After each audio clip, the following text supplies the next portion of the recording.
matin, une pluie torrentielle s'abattait sur la maison de la coquille de noix. Une inondation pointait son nez. Malheureusement, le chien de la coquille de noix ne savait pas nager. Il s'était noyé, et la coquille de noix pleura toutes les larmes de sa coquille. Cette motivation la poussa à poursuivre son ennemi, la pomme de pin, dans la montagne la plus haute de la chaîne de Boissy-sous-Saintion.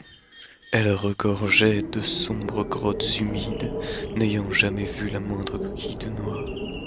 Elles abritaient des monstres aux longues pattes velues qui bondissaient sur la moindre proie qui passait à portée. Un monstre connu lui aussi pour sa cruauté rôdait dans les environs. Mais tout cela ne faisait pas peur à la coquille de noix.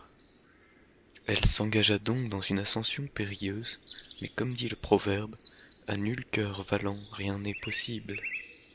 La coquille de noix avait l'impression de ne pas avancer, tant la distance était longue entre elle et le sommet.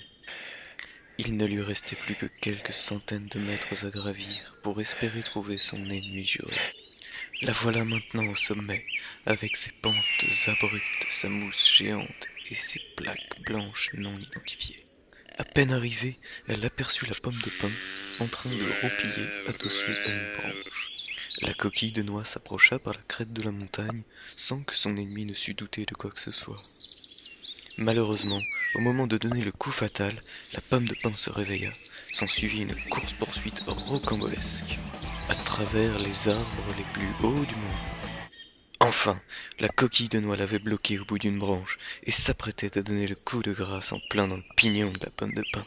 Soudain, la pomme de pin s'envola accrochée à une branche. Elle fut propulsée comme catapultée. Elle fit un vol plané à travers les cieux de cette région totalement inhabitée. La pomme de pin retomba sur son cul et prit la fuite. La pauvre coquille de noix, déséquilibrée par le décollage surprise de son ennemi, était, quant à elle, tombée dans une plante aux longues épines. Elle alla retrouver un ami à elle qui habitait non loin de là. C'était le cousin portugais de feu son ami le noyau d'avocat. Et comme le voulait la coutume de son pays, celui-ci habitait dans une brouette. La coquille de noix décida de panser ses plaies ici, avant de repartir.